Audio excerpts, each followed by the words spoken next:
All right, here I am within Visual Studio 2017. I'll be using 2017 for most of the code that I'll be working with within this course. But occasionally I will need to drop back into Visual Studio 2015, particularly when I show you some projects that were created in that version of Visual Studio. And I'll talk about why and what the differences are as we go. All right, so hopefully you're familiar with the interface of Visual Studio. I'm going to come in here to File, New, and create a new project. This is something that I've done in earlier parts of the course, but now with the focus on ASP.NET Core, I want to start pointing out more different details and really get into the meat of what makes up an ASP.NET application. Okay, so I'm within Visual C# and the web folder in the project templates. Notice that I have three different templates here. I have the classic ASP.NET that's built on the .NET framework, the full .NET framework. I have this ASP.NET Core web application that's built on .NET Core, so this is the one I'm actually going to be using. But then I can also build an ASP.NET Core web application that runs on top of the full .NET framework. So now, if you're looking at a migration strategy where you have a lot of code that is written with the .NET framework, the full .NET framework, then this is kind of an in-between. Well, you can continue to use it, but it's sort of a transitional strategy that you might be able to use. There are some issues with it, but it's definitely something to explore. And by the way, if I look at the .NET Core section here, you can see that there's some additional templates for non-web applications, including this one for web applications. Okay, and so what's a little bit interesting here is that an ASP.NET Core web application is in fact a console app, but this one has all the additional NuGet packages and configuration files and all kinds of other stuff that you can use in order to build a full-fledged real web application. Okay, so I'm going to come back over here and select that one. And I'm just going to accept the default name because this is going to be a throwaway project. I'll put it in my junk folder. That's just a folder that I have on my development machines where I know that anything I put in there I can just delete later and not worry about it. Okay, and so if you've been creating ASP.NET applications with earlier versions of ASP.NET, this should look basically familiar. Fewer selections in here, but you can create an empty project, which is not really totally empty, but it is missing a lot of the moving parts. And this is a fine place to start for once you've really gotten to know ASP.NET Core and you feel comfortable with building up the MVC application or a web API application from its various pieces. If you use the full web application, which I'm going to do here, you get along some additional parts that you may or may not actually use. And so if you do this, you would at some point have to go in and remove things that you're not using before you go into production. And then of course you can create a web API. What's sort of interesting about this is that unlike classic ASP.NET, the web API is built on the same controller class as an MVC application. And so this is just being configured. Excuse me. If you create a web API application, it's being configured for providing services to other applications. But you can build an MVC application using this template as well as this template, and you can turn this project into something that has a web API associated with it as well. Okay, so there's a lot of close integration. Notice that Visual Studio now supports Docker. And so you can enable containers for a project, kind of an advanced technique. I'm not going to be talking about that here. And then you can change authentication. Because I want to bring along some additional stuff, I'm going to select individual user accounts. So this is going to bring along Entity Framework. It's going to bring along the identity provider for authentication and authorization, and a lot of other stuff. And there's a few things that I want to show you in some of that code. But you have pretty much all of the same authentication options that you have with recent versions of classic ASP.NET, including things like Facebook and Twitter and Google authentication and so forth. So it definitely buys into the whole OAuth ecosystem for authentication. Okay, I'll click on OK, and now I'm going to have individual user accounts. And that's all the options that I have here. Microsoft has really streamlined this dialog box. One other thing I want to point out is that notice that there's no option for MVC applications. I can't add or remove it to any of these options here. Okay. Oh, and that I just lost my authentication, so I'll go back there. Because MVC applications are the only type of web interface application that ASP.NET Core supports. Web forms, Microsoft has made it very clear that web forms are not coming forward at all. So if you have applications based on web forms, as I do, I have a lot of pretty old but still running strong applications that use web forms. There is no next version of web forms, and Microsoft is not anticipating doing that. That doesn't mean that you immediately need to go out and toss those applications and rebuild them from scratch. There'll be support within the full .NET framework for a long time to come, so don't worry about that. They're just not going to get the levels of enhancements that Microsoft has given those really up until recently in ASP.NET. They've kind of slowed down a bit the last couple of years, but web form applications live, so don't worry about that. But there's not going to, you can kind of see the writing on the wall. For some time, they're just not going to be the technology to use going forward. Okay, click on OK, and then, as usual, Visual Studio goes out and whirs and clicks and clanks and looks at the project template, looks at my selections, and creates the project for me in the location. So, should just take a few moments.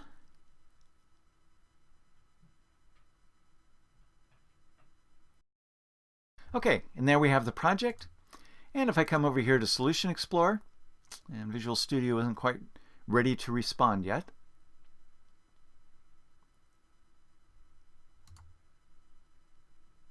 Come on.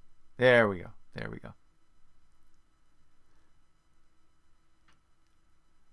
Okay, you can see the project template and see that it's still being fleshed out and being built. And so if you look down here in the status bar right there, you can see that Microsoft or Visual Studio is continuing to download and install different packages that are necessary for this application. In Visual Studio 2015, this would have appeared, this information about that it's installing all these packages would have appeared as a yellow band up in Solution Explorer. Okay, and so as you can see, it's finally done. It took 1818.7224 milliseconds in order to pull down all those NuGet packages that it needs to flesh out this application. Okay, and again, in Visual Studio 2015, that information appeared just as a yellow bar up there saying that it was restoring the project.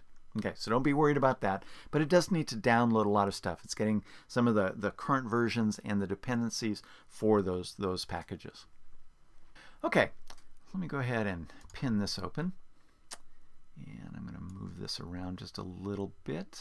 Just put it right there. Be a little bit easier to see both of those. And so there we have the project structure.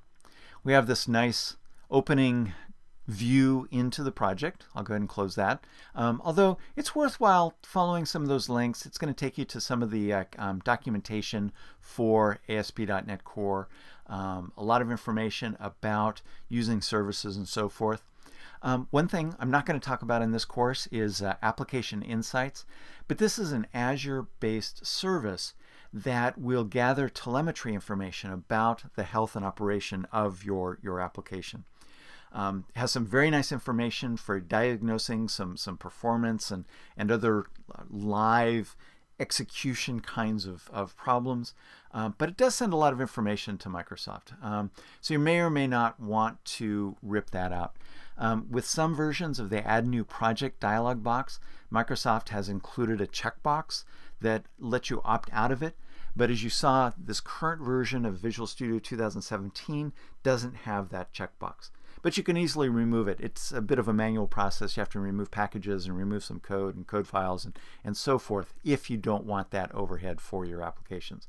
In fact, I did an application recently in ASP.NET Core for a club that I'm a member of here in Fairbanks that, small club, they're not going to do anything with the information. I don't need to monitor the application that closely. It's a fairly simple application. And so I just ripped all that out, so it just didn't have the overhead. So do whatever you want with that. Okay, and you can run this to your own server. You can deploy to Azure. So a lot of information that what you can do with ASP.NET Core. All right, so first thing I want to point out is that we have a program.cs file here. So I'll double click on that to open it up in the code editor. And this is something that I very often get people that are coming new to ASP.NET Core that really kind of surprises them. And boy, Visual Studio is definitely not being quick to respond today for some reason. I'm not quite sure why that was. I rebooted, but everything should be kind of loaded up and going now. But anyway, there it is. And as you can see here, this is a console application. It has a main entry point, and then all that this main entry point does is it news up a web host builder, sets calls some methods in order to configure that, and then runs that. And this is what is going to handle web requests. Now, I'm not going to spend any more time on Kestrel here, but that's a lightweight web server that is built into ASP.NET Core that most of the time you're probably going to use that to channel web requests to the application, and that's what you get by default. You can still use IIS because Kestrel doesn't have all of the robust features of IIS, Internet Information Services, on Windows machines. To handle security and all the very robust services that we expect from a modern web server that all of the other ones have, Nginx, Apache, and so forth. You don't have to use ASP.NET Core with IIS. IIS is only available on Windows. ASP.NET Core is cross-platform, and so you just need to integrate with other web technologies. And even on Windows, you don't have to use IIS. You can use Kestrel, and there's other web technologies that you can use. Another important part of the startup process here is this use startup method that specifies the startup class. And this is a very important class. You're going to want to get intimately familiar with it. In any real application, you're going to be spending a lot of time, particularly initially as you're setting up, configuring the application and deciding the services that you're going to provide and so forth, things like entity framework and authentication and so forth. You'll need to work with that startup class in order to configure the application. Okay, so that's all I'm going to talk about program.cs, but again, just keep in mind that this is a console application. It doesn't have heavy implications for the code that you write, but it's one of the fundamental changes of how ASP.NET Core works compared to classic ASP applications. Okay, so let's just kind of go through the project structure here, and I'll just point out a few interesting things.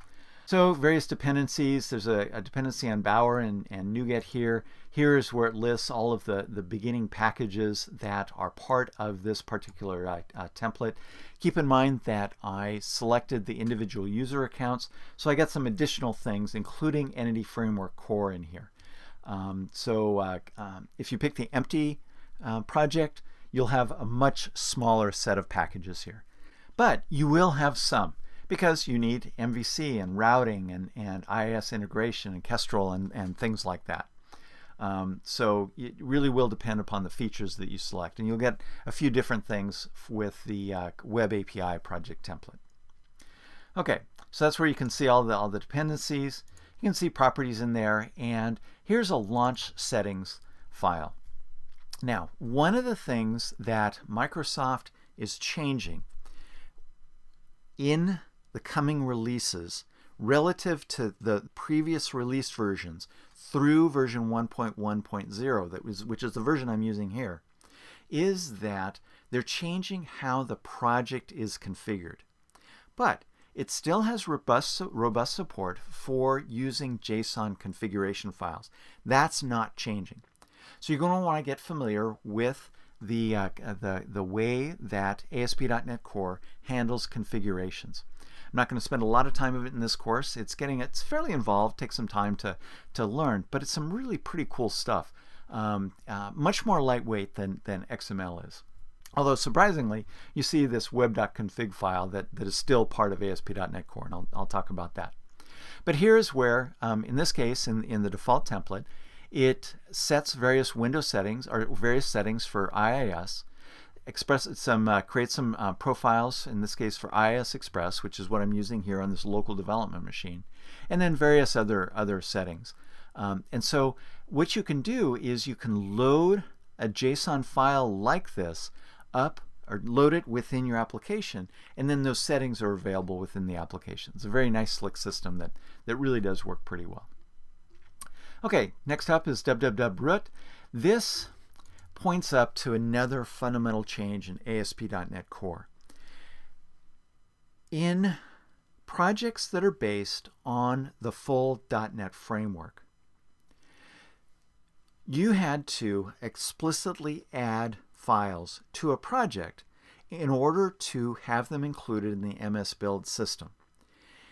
That was necessary so that Visual Studio and all the build tools and so forth knew what to package up and what to deploy to your web server. Now that was a very unwieldy process. And so what Microsoft has done is they've changed it so that any static files that you put in this www.root directory, this folder, are going to be available to all applications or to all users. The files by default, you can change this, but by default, they're not authenticated. So somebody can request your CSS file, your images, your JavaScript, and various other files, including if you expand the lib folder here, you'll see that there's Bootstrap and jQuery and various other things. All of the files that you put in this location are going to be accessible and downloadable to the browser, which makes sense for CSS. You need the browser to be able to download the CSS file in order to render the page correctly. You need the JavaScript files so all the behaviors are implemented and so forth. Okay, so this is where you can put your own files, and it's a great way to put any static kind of files. So you're not going to want to put dynamic C# files in there or database support or things like that. So that's where all of those are. And notice that the fav icon is there, and so that gives you an idea of what sort of stuff that you want to put there. Nothing magical about the folder structure. You just have to reference within your files, reference the actual location of the CSS or the JavaScript or the image that you want to use, and so forth. And you can add your own stuff to it. In a real application, you're very likely to add your own stuff to it.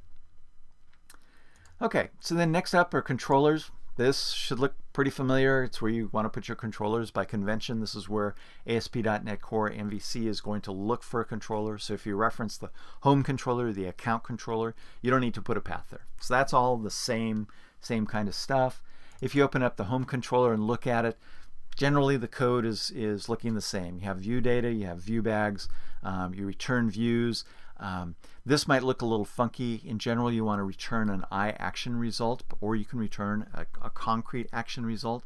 But this makes for a little bit more flexibility and so forth. But overall, the controllers that you write are going to be the same kind of code as you've been writing in classic ASP.NET. Okay, then you have a place for data. In this case, I have a location for migrations. This is where my application DB context is for Entity Framework.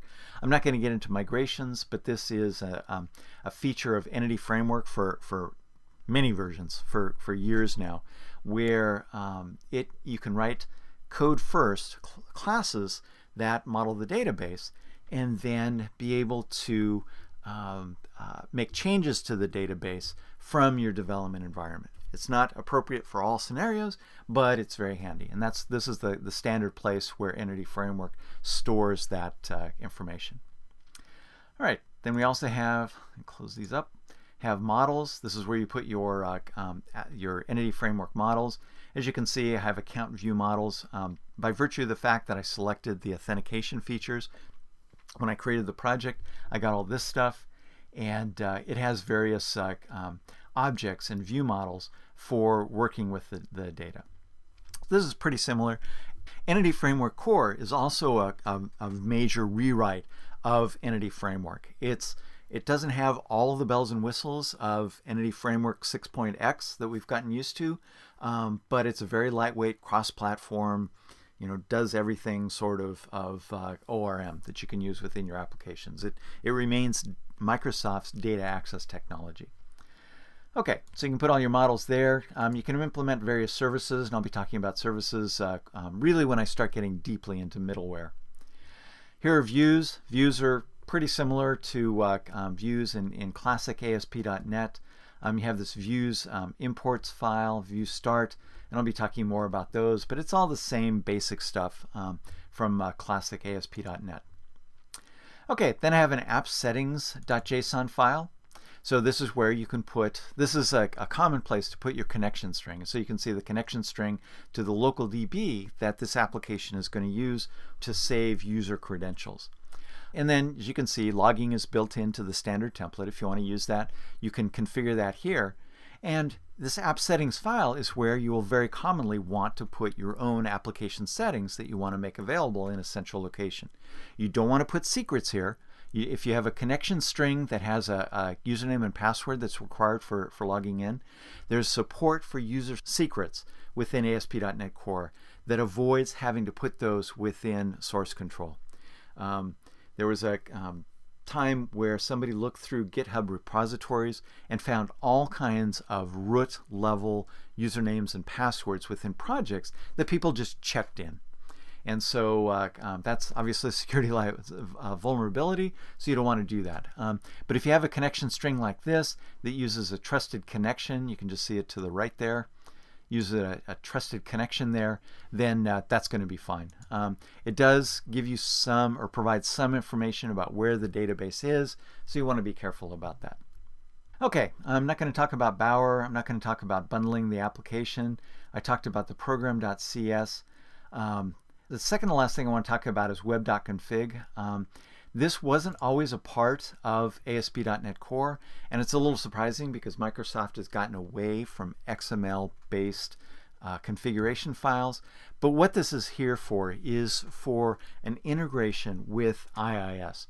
And so here is where you can coordinate with the ASP.NET Core module, which is installed within IIS on a Windows server where you want to run an ASP.NET Core application that uses IIS. If you're not using IIS, using some other technology, rip out the web.config, rip out all the references to IIS, and then maybe do something for your particular web server technology. Okay, and then the last thing I want to point out is startup.cs.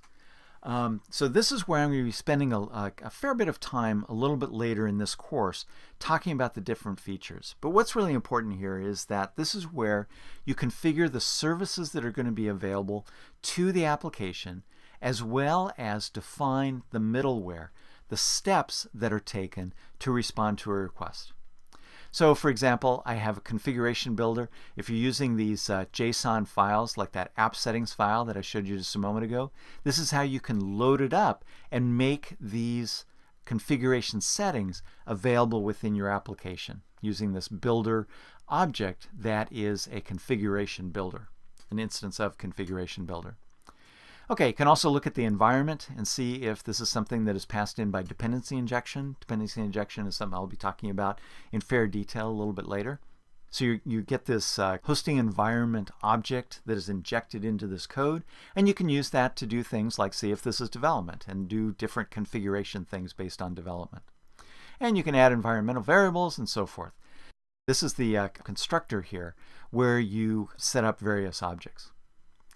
Okay. And then I have configure services. This is where you add various services. I might have misspoke and said the services are here. It's actually in configure services. But here I'm adding entity framework and adding that application DB context that I pointed out a few moments ago. This is where it sets up the identity for authentication, adds MVC, and then also adds some other services for sending emails and SMS messages. And then this is where this configure method is where you configure the middleware.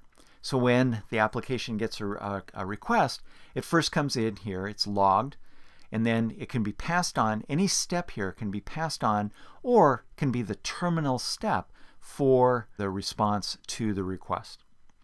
All right, so again, check to see if this is the development environment. I can set up a developer exception page, error page, use the browser link feature within the development environment. Otherwise, I just use the exception handler that redirects to home error. I can use static files. This is what makes possible to pass the files that are here within the www root. Notice that it happens before use identity, so this is not authenticated because the user's not been authenticated yet. So these are static files that you want to allow to be sent down to the user. Anything else that you want to protect need to come after, need to be handled by the middleware after use identity, because at this point they're authenticated. If they don't successfully authenticate, then they'll be bounced back and be wrapped back up in the stack. And I'll be talking more about that as we go. And then this is where you define and include MVC. In this particular case, MVC is going to be the handler of last resort. And this is one of the ways that you can define a default route within the application. Okay, so there's one more thing I want to show you here, but before I do that, I'm going to come here into Visual Studio 2015. And again, both these versions of Visual Studio, I'm using the Community Edition. So I'm going to create a new project. I'm going to create basically the exact same project using ASP.NET Core, because there's one thing in particular I want to show you. All right, I'm going to come down here into C#, go down here into Web, and I want to use the same project template. And this just is a version that is available within Visual Studio 2015. And it looks like there's some updating going on here, and it's going kind of crazy. I'm not sure what's going on with that. But anyway, I'm going to put this in my junk folder as well. And I'll call it whatever the web application there is. I think that, yeah, that should work. No, that's not working for some reason. Okay, this is kind of weird. My OK is grayed out. Probably has something to do with application insights, so I'll uncheck that. No, I can't check it. Okay, well, I'll change this to something else. And OK is not working. Okay, let me try this again. Maybe it's just because Visual Studio hasn't finished loading, so I'll give it another second. Got a little wait there. I'll try a new project, and I'll come down here into C# and Web, and I'm getting the same thing, but OK is enabled. I'm just going to accept the default location and hope that I can get past that. Okay, I've not seen that before, so I don't know what's going on with that, but ignore it for the moment, and change the authentication, individual user accounts. I'm not going to host in the cloud. I don't want to configure that. And I'll click on OK, and basically this is going to use the same project templates, but it's using the tooling that is integrated with Visual Studio 2015. And I'll give that a moment to finish building. Okay, so project structure is largely the same with one exception. In this project, there's this project JSON. Oh, and by the way, it shows you there that it's restoring those packages. And depending on your internet connection, that might take a few moments, but generally not a real long time. And you can see that it's still restoring those because it's still downloading and building those references. But we don't have to wait for that. Okay, so I have this project.json file that if I come back over to the 2017 Solution Explorer here that I was showing you first, there is no project.json. Okay, so this is that file. Notice that it has a lot of stuff in it. This well, basically up through version 1.1.0 of ASP.NET Core was where you went to add NuGet packages and to configure the application. So in this standard version of it, notice that I have a lot of packages that are listed. Application insights, authentication stuff, diagnostics, there's identity, and there's MVC, the Razor tools, and you can go through and see all of the components that make up this application. Now this happens to use version 1.0.1 of the ASP.NET Core, but you could change that to 1.1.0 and the packages can automatically get updated. I'm not going to do that here because it's not really important to what I'm doing. But just keep in mind that Microsoft is moving away from project.json. There were a lot of really nifty features that they were implementing here, but they realized that after release of 1.0 that they already had a build system that was very robust and very rich in MS Build. And so they decided to go ahead and revert to using MS Build going forward. Now, this has a lot of implications. The project.json has gone away. And what you do instead, if I come back over to my 2017 project, is it's now within the CS proj file. So I can right-click on the project name right there. I can right-click on it. And I can select Edit Web Application 2.csproj. Now this is kind of cool because in earlier versions of ASP.NET you couldn't edit the CSproj, the XML of the CSproj file, when the project was open within Visual Studio. But now you can. And the reason for it is because you're going to need to come into this probably reasonably often in order to modify things. So I'm not going to spend a lot of time on the format of things here, but just be aware that moving forward, once Visual Studio 2017 is released and the next version of ASP.NET Core comes out and is released and finalized, then it's going to use this CSproj file in order to do the same things that the project.json file did. Okay, so this is important to understand because depending on which version of ASP.NET Core, which version of the tooling moving forward that you're using, you're going to see or not see a project.json file. If you see that file, fine, use it, it's supported, it's not something that's pre-release. But if you don't see it, then you need to come into project file here in order to modify certain things with the configuration of the file. So don't be afraid with that. I'm not going to need to deal with it for the rest of this particular course, but just be aware of that. It is something that we're all going to need to become aware and familiar with. If you've spent the time to learn what project.json is all about, then at some point moving forward where MS Build is fully implemented and built into all the tooling and ASP.NET Core, then you're going to need to make the change to do that. But the nice thing is that MS Build is a very robust build system, and so they're enhancing it with some of the cool stuff that they had been doing in project.json. Okay, so that's a quick overview. In the rest of the course, we're going to be drilling down into some of these features with more information about how ASP.NET Core works.